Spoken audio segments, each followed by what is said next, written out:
I want to talk about something which you guys have probably done 100 times in your practice or maybe 1,000 times, and that's just taking a simple alginate impression. Now, alginate by itself is a very accurate impression material unless you have tray separation. If you have tray separation, that alginate is pretty much worthless. And let's talk about a couple of ways on how we can combat this problem. Now, the recommended way to avoid tray separation of your alginate is to use alginate adhesive on your trays, and this usually comes as a spray. Now, the problem is in many countries of the world you don't actually get this spray. So how do you avoid the problem of tray separation? Your lab is going to complain and say, hey, look, the alginate was off, the tray separated, so we can't guarantee you the occlusion. So your crown is going to have high spots, or it's going to be infra-occlusion, whatever. You're going to have a lot of problems. So how do we fix this? How do we avoid this problem without using tray adhesive?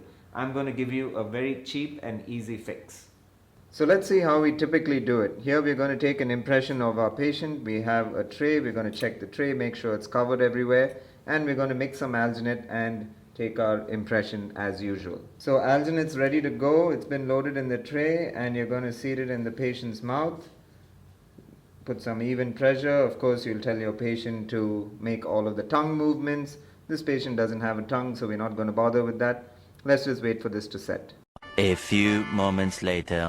So now the alginate is set, and you can see that the alginate has hardly come through these perforations, and you're going to retrieve it from the patient's mouth. And when we check this, frequently you're going to see this problem happen where there is tray separation. If you take a look at that, this tray separation means this alginate is no longer valid. So what could we do as an alternative?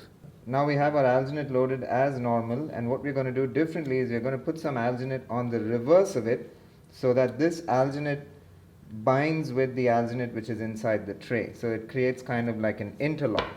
And now we make our impression as usual, wait for it to set.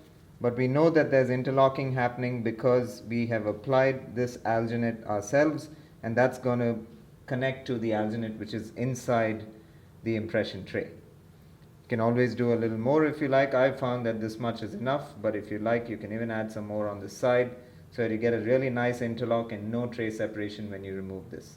So now it's completely set.